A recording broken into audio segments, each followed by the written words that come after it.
All right, Magic Geeks, are you ready for this?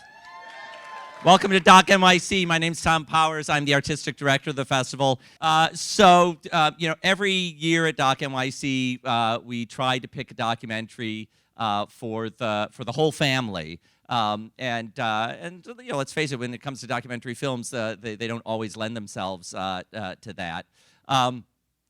But this one is so special and so moved all of us on the programming team. It's a film that expands your sense of wonder, expands your sense of possibility, and we're so pleased to have so many of the people in the film here today and connected to the film. And that starts with the director, who I'm very pleased to bring to the stage right now. Please welcome Judd Ehrlich. Hey everybody, welcome, welcome. Thank you so much for coming out today. Just a big thank you to Tom and everybody at DOC NYC. I grew up just a couple blocks away from here, so it's a real treat to be able to do this in my hometown with all my friends here, all my magic friends, all my other friends. So thank you again, enjoy the film, and we'll see you afterwards. Bye. Magic Camp. We're very happy to be joined by the composer Michael Hurst, who is setting up his theremin.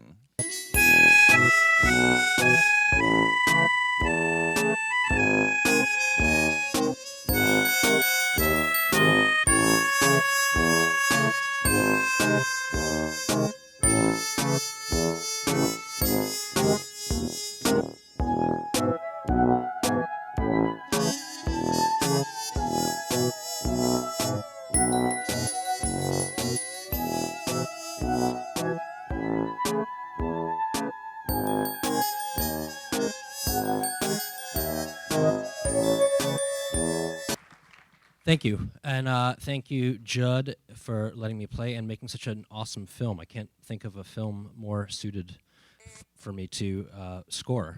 And I'm waiting. I haven't actually met him, but I'm waiting for Hiawatha to come down and tell me, critique my act. So that last song was from my album Songs for Ice Cream Trucks. There's a song called "Where Do Ice Cream Trucks Go in the Winter." I actually found a parking lot in Brooklyn, which is where they in fact go in the winter. This next one is from my more recent album called Songs for Unusual Creatures, where I have songs inspired by strange but real animals. And this is a song for the Chinese giant salamander, played on the stylophone.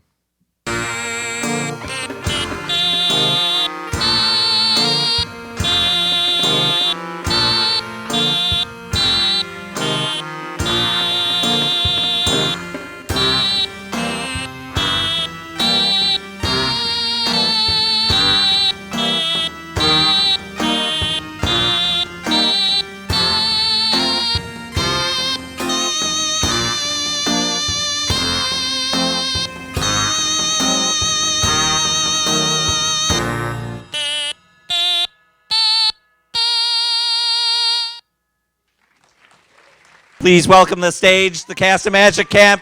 Let's hear it for Michael Hurst.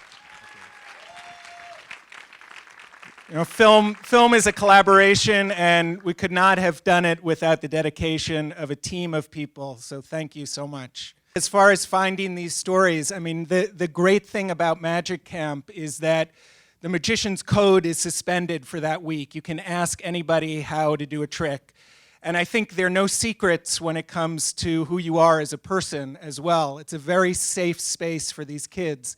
So right away, kids really opened up to me and the crew.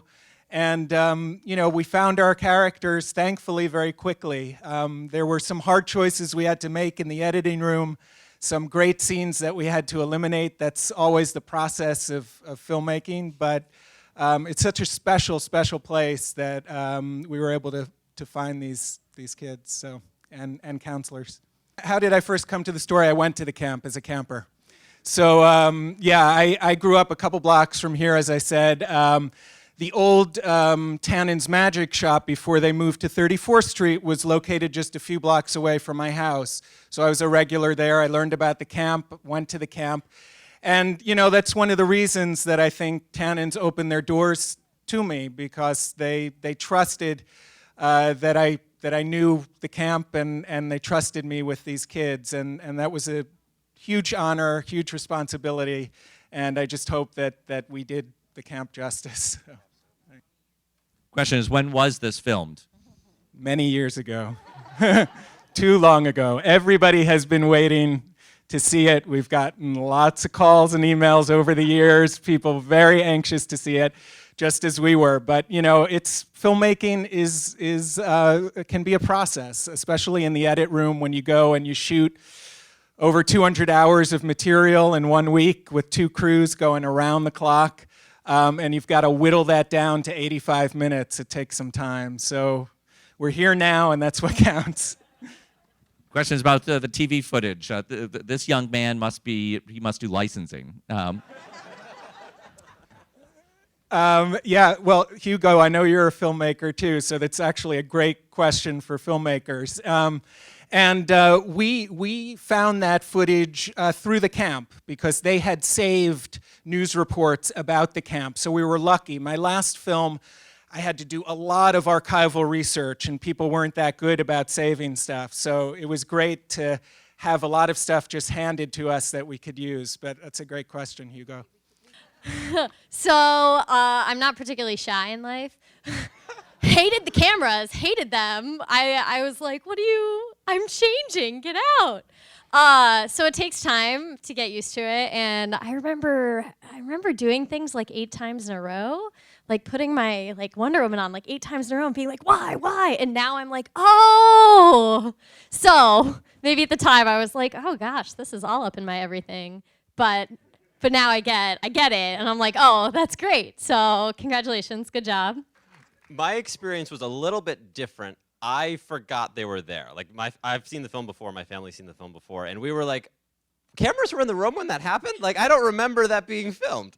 But it was all, so for me, it just was natural. They became invisible. They really did. Yeah, I didn't really have any deep personal moments happen, but I do want to, I said it before, I do want to I apologize for calling your actor Trainwreck. Sorry. But I never forgot that the film crew was there. I just stopped caring, I guess. They were always there. It was just, there they are. No, I had this kind of the same thing. I was wondering, why am I putting on Zoe's Wonder Woman outfit 8 times?